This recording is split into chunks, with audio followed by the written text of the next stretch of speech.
ప్రజల ఆశల మీద నీళ్లు చల్లేదిగా ఉంది. ఏ ఒక్క వర్గానికి కూడా ఒక స్పష్టమైన హామీ లేదు. రాష్ట్ర రైతులను పొగుడుతున్నట్టుగానే పొగుడుతూ వెన్నుపోటు పొడిచింది ఈ ప్రభుత్వం. ఖచ్చితంగా స్పష్టంగా వాళ్ళ వైఖరి చెప్పినారు. గతంలో ఇచ్చిన మాదిరిగా కాకుండా రైతు బంధులో రైతు భరోసా పేరిట పథకంలో అనేక ఆంక్షలు పెట్టబోతున్నట్టుగా ప్రత్యక్షంగా చెప్పి రైతులకు ఆల్రెడీ మోసం చేశారు. బడ్జెట్లో వాళ్ళ నైజాం కూడా స్పష్టంగా బయటపడింది. గత ప్రభుత్వం అన్ని రాష్ట్రంలోని అన్ని వర్గాల సంక్షేమాన్ని వాళ్ళ ఆర్థికాభివృద్ధిని కాంక్షించి అనేక పథకాలు ప్రవేశపెట్టడం జరిగింది. ఒక్క పథకం మీద కూడా ఇప్పుడు స్పష్టత లేదు. ఫర్ ఎగ్జాంపుల్ యాదవుల కోసం ఉన్నటువంటి వాళ్ళ అభివృద్ధి కోసం పెట్టినటువంటి గొర్రెల పెంపకం పథకాన్ని టోటల్గా మూసివేసినట్టుగా మనకు అర్థమవుతా ఉంది. ఇప్పటికే యాదవ సోదరులు చెల్లించిన డిపాజిట్ కూడా తిరిగి వాపసు తీసుకున్న ఈ ప్రభుత్వం ఎక్కడ కూడా లేదు. అత్యంత అడుగు వర్గాలు అని డబ్బా కొట్టినట్టు కొడుతూనే వాళ్ళ గొంతు కోసింది ప్రభుత్వం. దళిత వర్గాల కోసం గణితంలో ప్రవేశపెట్టబడ్డ విప్లవాత్మకమైనటువంటి దళిత బంధు పథకాన్ని ప్రస్తావన కూడా లేదు. ఇది చాలా దురదృష్టకరం. దళిత సమాజం పట్ల వీళ్ళకు ఉన్నటువంటి నిర్లక్ష్యానికి వాళ్ళ ఫ్యూడల్ విధానానికి ఇంతకన్నా గొప్ప నిదర్శనం కూడా అవసరం లేదు. అదేవిధంగా మత్స్యకారులకు ఆ భరోసా లేదు. ఎవరికి కూడా చెప్పుకోదగ్గ భరోసా లేదు. ఇందులో విశేషం హైలైట్ ఏంటంటే ఆర్థిక మంత్రి ప్రతి మాటను ఒత్తి ఆ డబ్బు వచ్చినప్పుడు అదేందుకు మహాప్రపంచ విజయంలాగా ఒత్తి చెప్పడం తప్ప కొత్తది ఏమీ లేదు. ఒత్తి పలుకులు పలకడం తప్ప కొత్తగా చెప్పింది ఏమీ లేదు. ఒక కొత్త సంక్షేమ పథకం కానీ ఏది కూడా లేదు. మహిళల పట్ల కూడా చాలా స్పష్టంగా చెప్పాల్సిన అవసరం ఉండే. కానీ వాళ్ళు మేము 1,00,000 కోట్లు ఇస్తాం అన్ని రుణాలు, ఆ రుణాలు వీలేదో ఇస్తున్నట్టుగా అది ఆల్రెడీ ఉన్న స్కీమే, నథింగ్ న్యూ అబౌట్ ఇట్, ఏమి లేదు. వెరసి ఇష్యూ యాజ్ ఏ హోల్. దురదృష్టం ఏంటంటే చాలా బ్యాడ్ లక్ ఏంటంటే మేము కూడా ప్రభుత్వం ఏర్పడిన తర్వాత కనీసం ఒక 6 మాసాల సమయం వాళ్ళకి ఇవ్వాలని మేము అనుకున్నాం. నేను కూడా శాసనసభకు పెద్దగా రాలేదు. కానీ ఈరోజు బడ్జెట్ చూస్తే ఏ ఒక్క పాలసీ ఫార్ములేషన్ జరగలేదు. రాష్ట్రానికి సంబంధించినటువంటి ఏ ఒక్క విషయంలో కూడా ఈ అర్బక ప్రభుత్వం ఇప్పటి వరకు పాలసీ ఫార్ములేషనే చేసినట్టుగా కనపడతలేదు. వ్యవసాయం ఉంది, మాకు స్పష్టమైన అవగాహన ఉండే ఈ రాష్ట్రంలో వ్యవసాయ స్థిరీకరణ జరగాలని మేము 2 పంటలకు కూడా ఇచ్చినాం రైతు బంధు. వీళ్ళు ఎగ్గొడతామని చెప్తా ఉన్నారు. మేమేదో రైతులకు ఇచ్చిన డబ్బును దాన్ని పాడు చేసినాము, చెడగొట్టినాము, దుర్వినియోగం చేసామన్న పద్ధతిలో దురదృష్టకరమైన వ్యాఖ్యలు చేస్తూ ఉన్నారు. అంటే ఇది పూర్తిగా రైతు శత్రు ప్రభుత్వం అనేది తెలుస్తూ ఉంది. ధాన్యం కొనుగోలు చేయలేదు, విద్యుత్ సరఫరా చేయడం లేదు, నీళ్లు సరఫరా చేయడం లేదు, చాలా ఇబ్బందులు పెడతా ఉన్నారు. ఇంకా రైతు భరోసా రైతు బంధు గురించి ఇంకా ప్రస్తావనే లేదు. ఎప్పుడేస్తారని మా ఎమ్మెల్యేలు అడిస్తే కూడా కనీసం సమాధానం చెప్తలేరు.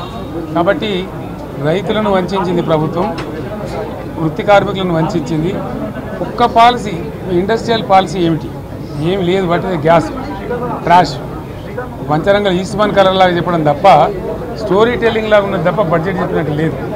రాష్ట్రంలో వ్యవసాయ పాలసీ ఏమిటి, పారిశ్రామిక పాలసీ ఏమిటి, ఐటీ పాలసీ ఏమిటి, ఇంకా ఇతర అనేక పాలసీలు, పేద వర్గాలకు సంబంధించిన పాలసీ ఏమిటి అనే దాని మీద ఏ ఒక్క దాని మీద కూడా గ్యాసు ట్రాషే తప్ప చిల్లర మల్లర ప్లాట్ఫామ్ స్పీచ్ లాగా ఉంది తప్ప అది బడ్జెట్ ప్రసంగం లాగా లేదు. రాజకీయ సభలలో చెప్పినట్టుంది తప్ప ఏ ఒక్క పాలసీని కూడా నిర్దిష్టంగా ఈ పనిని మేము ఎట్లా సాధిస్తాం, మా గోల్స్ ఇవి, మా టార్గెట్స్ ఇవి అనే పద్ధతి కానీ పద్దు కానీ లేదు. ఇది పేదల బడ్జెట్ కాదు, రైతుల బడ్జెట్ కాదు, యువల బడ్జెట్ విశ్లేషణలో మీకు తెలుస్తుంది. భవిష్యత్తులో బ్రహ్మాండంగా మేము దీన్నంతా కూడా చీల్చి చెండాడబోతాం. Thank you. ప్రభుత్వం అన్ని రాష్ట్రంలోని అన్ని వర్గాల సంక్షేమాన్ని వాళ్ళ ఆర్థికాభివృద్ధిని కాంక్షించి అనేక పథకాలు ప్రవేశపెట్టడం జరిగింది. ఒక్క పథకం మీద కూడా ఇప్పుడు స్పష్టత లేదు. ఫర్ ఎగ్జాంపుల్ యాదవుల కోసం ఉన్నటువంటి వాళ్ళ అభివృద్ధి కోసం పెట్టినటువంటి గొర్రెల పెంపకం పథకాన్ని టోటల్గా మూసివేసినట్టుగా మనకు అర్థమవుతా ఉంది. ఇప్పటికే యాదవ సోదరులు చెల్లించిన డిపాజిట్ కూడా తిరిగి వాపసు తీసుకున్న ఈ ప్రభుత్వం ఎక్కడ కూడా లేదు. అత్యంత అడుగు వర్గాలు అని డబ్బా కొట్టినట్టు కొడుతూనే వాళ్ళ గొంతు కోసింది ప్రభుత్వం. దళిత వర్గాల కోసం గణితంలో ప్రవేశపెట్టబడ్డ విప్లవాత్మకమైనటువంటి దళిత బంధు పథకాన్ని ప్రస్తావన కూడా లేదు. ఇది చాలా దురదృష్టకరం. దళిత సమాజం పట్ల వీళ్ళకు ఉన్నటువంటి నిర్లక్ష్యానికి వాళ్ళ ఫ్యూడల్ విధానానికి ఇంతకన్నా గొప్ప నిదర్శనం ఇంకోటి అవసరం లేదు. అదేవిధంగా మత్స్యకారులకు ఆ భరోసా లేదు, ఎవరికి కూడా చెప్పుకోదగ్గ భరోసా లేదు. ఇందులో విశేషం హైలైట్ ఏంటంటే ఆర్థిక మంత్రి ప్రతి మాటను ఒత్తి ఆ డబ్బు వచ్చినప్పుడు అదేందో పెద్ద మహాప్రపంచ విజయంలాగా ఒత్తి చెప్పడం తప్ప కొత్తది ఏమీ లేదు. ఒత్తి పలుకులు పలకడం తప్ప కొత్తగా చెప్పింది ఏమీ లేదు. ఒక కొత్త సంక్షేమ పథకం కానీ ఏది కూడా లేదు. మహిళల పట్ల కూడా చాలా స్పష్టంగా చెప్పాల్సిన అవసరం ఉండే, కానీ వాళ్ళు మేము 1,00,000 కోట్లతో అన్ని రుణాలు, ఆ రుణాలు వీలేదో ఇస్తున్నట్టుగా అది ఆల్రెడీ ఉన్న స్కీమే, నథింగ్ న్యూ అబౌట్ ఇట్, ఏమి లేదు. వెరసి ఇష్యూ యాజ్ ఏ హోల్. దురదృష్టం ఏంటంటే, చాలా బ్యాడ్ లక్ ఏంటంటే, మేము కూడా ప్రభుత్వం ఏర్పడిన తర్వాత కనీసం ఒక 6 మాసాల సమయం వాళ్ళకి ఇవ్వాలని మేము అనుకున్నాం.